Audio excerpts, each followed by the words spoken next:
Adelantos en el tratamiento del cáncer de esófago y cardias. Estrategia terapéutica. Comenzamos presentando un caso clínico, paciente de 52 años de edad, sexo masculino, pérdida de peso de 5 kilos en 2 meses, peso actual 96 kilos, altura 179 centímetros, buen estado general, disfagia progresiva de 2 meses de evolución, endoscopía digestiva hace 20 días que revela a 37 centímetros de arcada dentaria superior, lesión mamelonada irregular franqueable que ocupa 1/3 de circunferencia, 3 centímetros de longitud, con el cambio mucoso a 36 centímetros, una unión esófago-gástrica a 40 y hiato diafragmático a 42. Se realizan biopsias múltiples y la anatomía patológica informa adenocarcinoma semidiferenciado de tipo intestinal con epitelio de Barrett. ¿Qué estudios pide y con qué objetivo? Además, obviamente, de la rutina completa de cualquier paciente potencialmente candidato a cirugía compleja. Y ahí tenemos 4 posibles respuestas. A, ecoendoscopía. B, fibrobroncoscopía. C, TAC. D, PET-scan TC. Seguimos con el caso. El paciente traía una tomografía computada que revelaba lesión del esófago distal que se extendía hasta la unión esófago-gástrica. ¿Pediría otros estudios? El PET-scan que se realizó no reveló patología extraesofágica. El tumor capta el radiotrazador con un sub de 8.7. La estadificación preterapéutica es T3N0M0 y el estado clínico nutricional del paciente satisfactorio. ¿Indica tratamiento? ¿Cuál? Se realizó neoadyuvancia con protocolo de quimioradioterapia, CROSS. A las 5 semanas de realizar CROSS, se hizo un PET-scan TC que no revela cambios importantes pese a una mejoría clínica franca del paciente. Conducta a seguir. Y ahí tenemos la cuarta pregunta. Cuatro posibilidades. A, esofagectomía distal, gastrectomía total radical, anastomosis con aceni de Roux, esófago yeyunal. B, Ivor-Lewis, esofagocastrectomía radical con anastomosis intratorácica proximal al callado de la vena ácigos. C, McCune, esofagectomía toracoabdominal total, gastrectomía proximal, linfadenectomía regional, gastroplastia reemplazo con anastomosis esófago-gástrica cervical. Y por último, D, seguir tratamiento oncológico y control. Terminado el caso, al final se evaluarán las respuestas del mismo y pasamos al desarrollo del tema, comenzando por la estratificación, fundamental obviamente en toda la patología maligna. En este caso yo diría que es imprescindible. La estratificación preterapéutica nos va a dar una pauta realmente de qué es lo que tenemos que hacer con ese paciente y vamos a tener como estudios factibles la tomografía computada con detección de metástasis ganglionares, regionales y sistémicas, ganglionares a distancia obviamente también.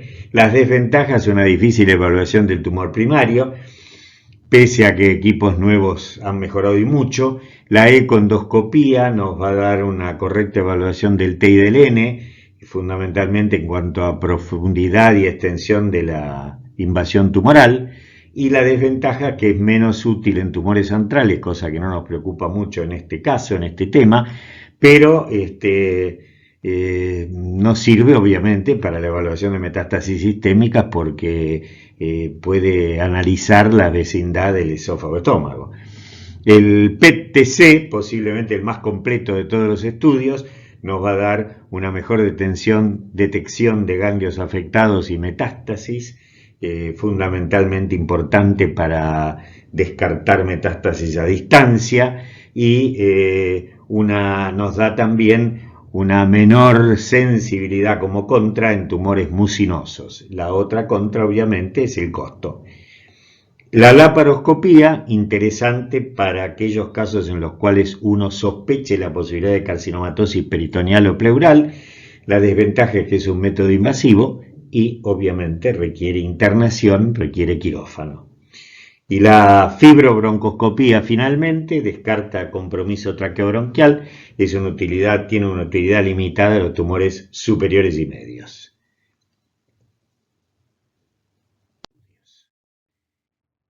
La seriedad esófago gastroduodenal, que no la hemos nombrado porque no es imprescindible para la estadificación, es útil, sobre todo para nosotros cirujanos, porque nos da una idea topográfica de la lesión, la posibilidad de estenosis, longitud del tumor, y en el caso de posoperatorios nos va a mostrar, o por lo menos nos va a evidenciar si hay un retardo en el vaciamiento esofágico, retardo en el vaciamiento gástrico, fugas anastomóticas, estenosis de cualquier tipo. Realmente es un dato más a tener en cuenta útil.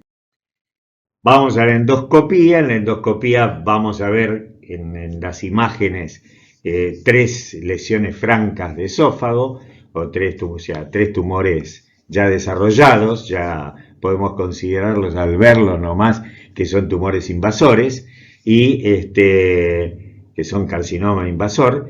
Y en el caso de la figura de la derecha abajo, lo que tenemos es una tinción con Lugol, método viejo, y se usa la cromoscopía digital, pero acá vemos claramente cómo las zonas Lugol negativas fueron biopsiadas y el diagnóstico fue una displasia de alto grado.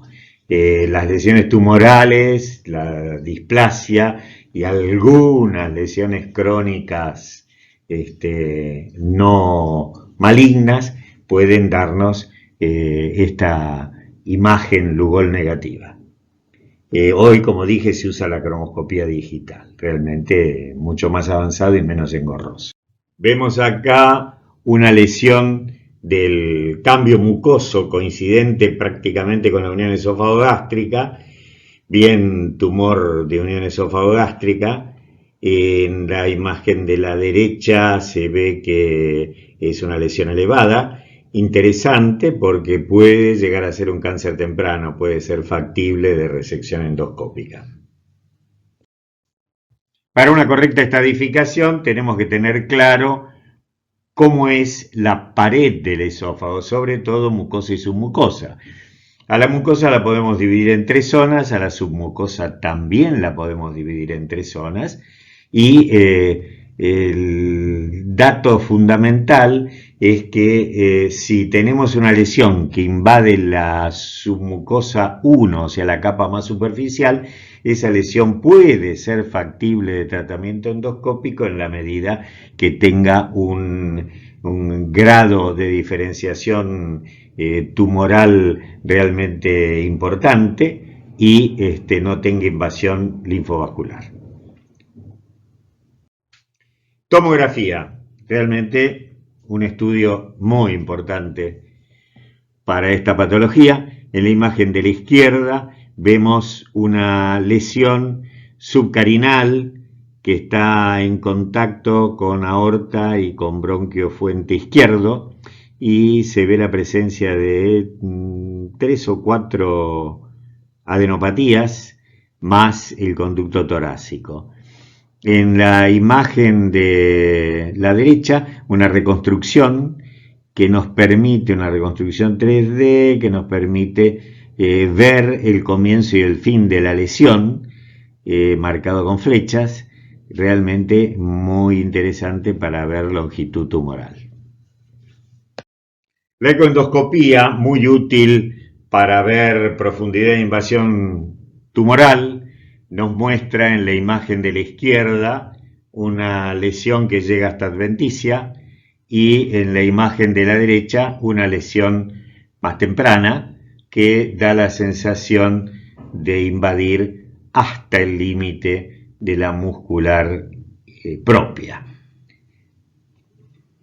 Y pasamos al PET scan TC, El PET-CAN-TC es el método más sensible para la detección de metástasis a distancia, es poco efectivo en la infiltración local y en las metástasis ganglionares.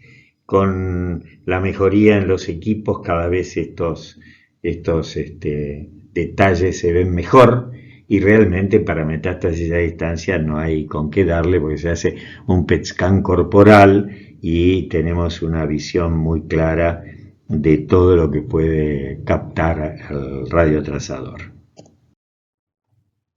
Y pasamos realmente a la estadificación. El American Joint Committee on Cancer produjo la 8ª edición en el 2017, y esto es, bueno, yo diría que es fundamental que lo hagamos en todas las historias clínicas de pacientes que puedan tener, bueno, para nuestro caso, una lesión maligna de esófago y cardias. Y acá tenemos en esta primera tabla que muestra el American Joint Committee la definición de las categorías T, N y M. Clarísimo, esto no tiene mayor diferencia con todo lo que se venía mostrando hasta ahora. El agregado interesante es que agregan el grado, es que justamente se anexa el grado histológico, cosa importante porque no es lo mismo un paciente con una lesión pobremente diferenciada que un paciente que tiene una lesión bien diferenciada. Esto se tiene muy en cuenta, por ejemplo, para casos de endoscopía terapéutica. Nosotros no le vamos a hacer endoscopía terapéutica definitiva a un paciente que tiene un tumor indiferenciado o un paciente que tiene un tumor pobremente diferenciado. El otro aporte de esta tabla 1 es que para el caso de los carcinomas escamosos muestra la división del esófago cervical, superior, medio e inferior. Y el inferior, como vamos a ver después, sigue hasta 2 centímetros distal a la unión esófago-gástrica. Ya lo vamos a explicar. La tabla 2 nos muestra las distintas clasificaciones del carcinoma escamoso, la clasificación clínica, la patológica y la posneoadjuvancia posquirúrgica pospatológica. Esta última es prácticamente igual que el adenocarcinoma, la diferencia está en la patológica, que le agrega en el caso del escamoso la localización del tumor. La tabla 3 nos muestra las clasificaciones, en este caso del adenocarcinoma. Para mirarlo seriamente, para tenerlo en cuenta en todas las historias clínicas. Bueno, y acá tenemos la lista de datos a registrar para cada paciente. Fundamental que en la historia clínica nosotros, es engorroso, pero realmente es lo que nos puede justamente nos puede dar el detalle de calidad para hacer una correcta evaluación de nuestros pacientes oncológicos con este cáncer esófago cardial. El último de los ítems nombrados es el HER2, el análisis de HER2 que se hace con la biopsia y que, de ser positivo, nos da la posibilidad de tratar a ese paciente con anticuerpos monoclonales.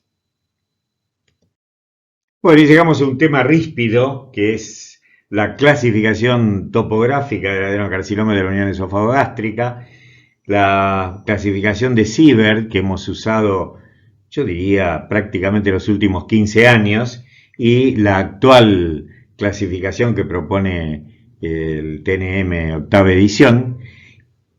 La clasificación de Siebert tenía en cuenta como cardias, obviamente una determinación absolutamente arbitraria, pero útil, eran los 5 centímetros distales de esófago y los 5 proximales de estómago. Eso tomado en cuenta como cardias para el adenocarcinoma. Y lo dividía en 3. El tipo 1, que era el esofágico puro, de 1 centímetro proximal a 5 centímetros proximales de la unión esófago-gástrica, el tipo 2, que era el cardias propiamente dicho, 1 centímetro proximal, 2 distales, y el tipo 3, subcardial, de 2 centímetros distales al cardias anatómico a 5 centímetros. Bueno, en la octava edición del TNM han dejado de lado a la clasificación de Siebert y lo que proponen es llamar directamente esófago cardias o esófago unión gastroesofágica, tomando en cuenta al esófago y a los 2 centímetros distales a la unión cardial anatómica. ¿Ok? Son 2 centímetros distales.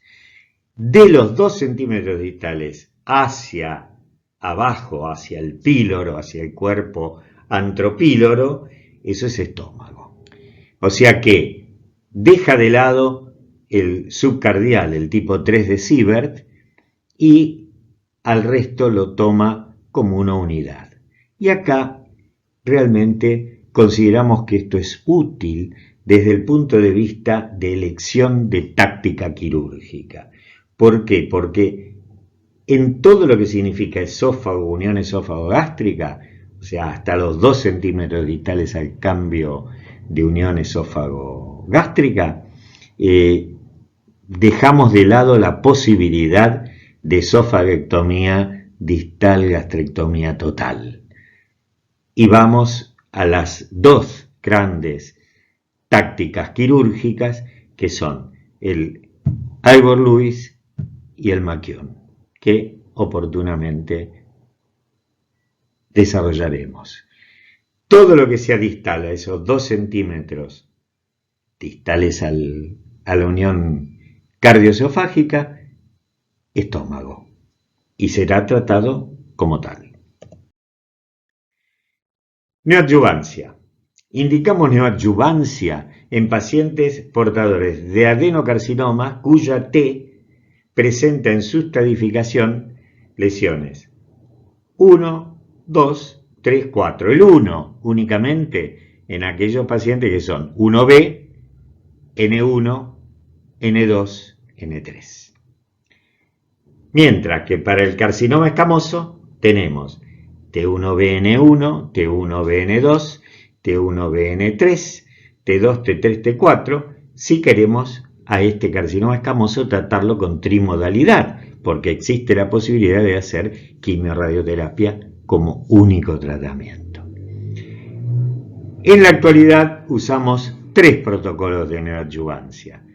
CROSS, que es quimiorradioterapia, en uso desde el 2010, es un protocolo holandés realmente muy difundido en el mundo, con muy buenos resultados. FLOT y FOLFOX son quimioterapia pura, pero tratamientos perioperatorios.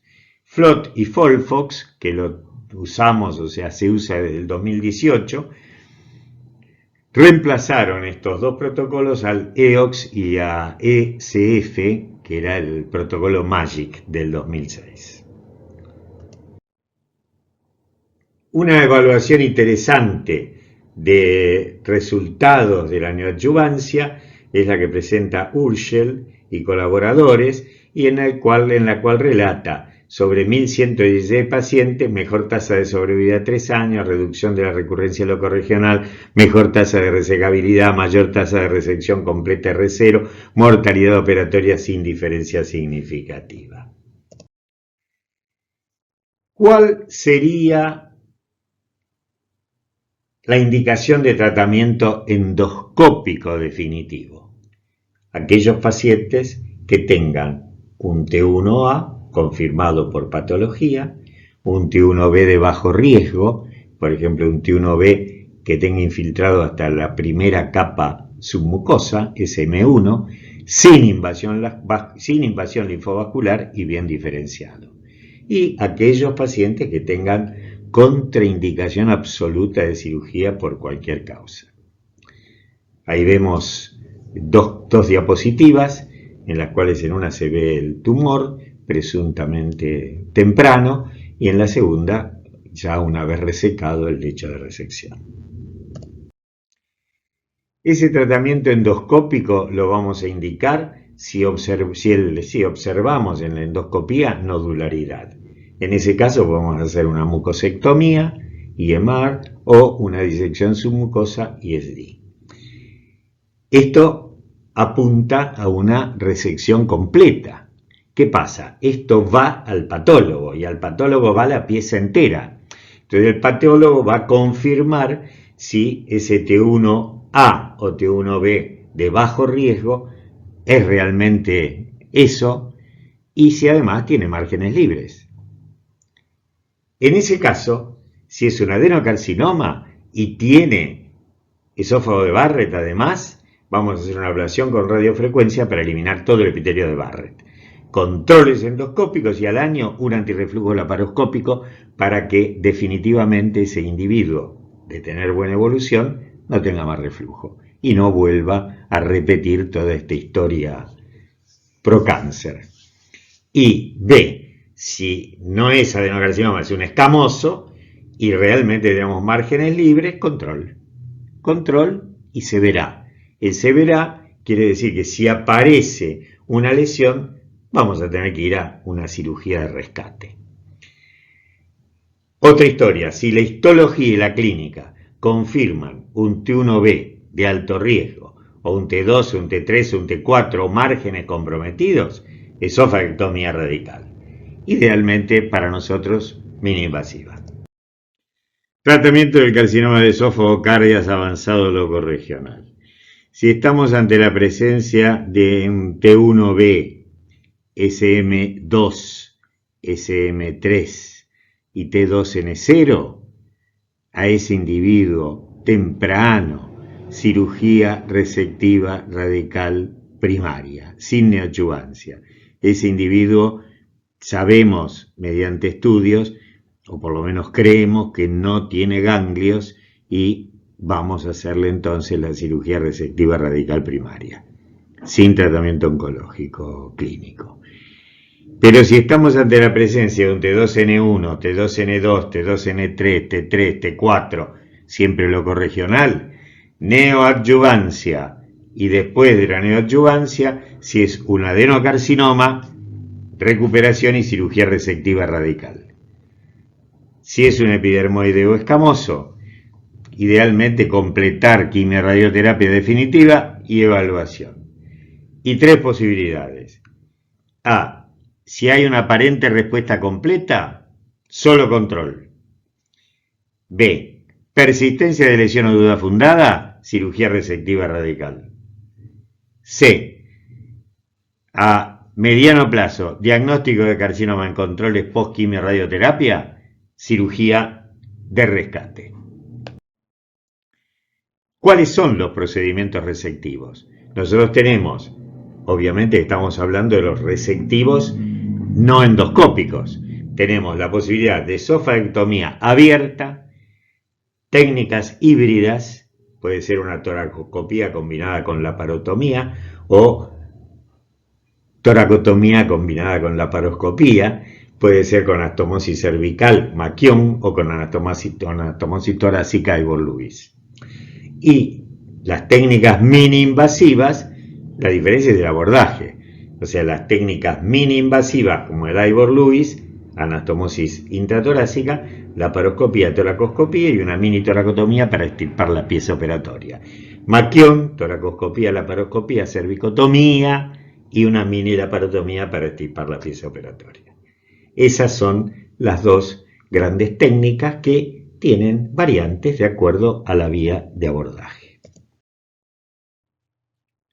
Bueno, acá mostramos en tres imágenes el Maquión con anastomosis cervical. En la imagen de la izquierda, la disección del esófago con célula ganglionar. En la imagen del medio, la sección gástrica para realizar la gastroplastia reemplazo. Y en la imagen de la derecha, la gastroplastia ya ubicada en el lecho esofágico con anastomosis esófago-gástrica cervical.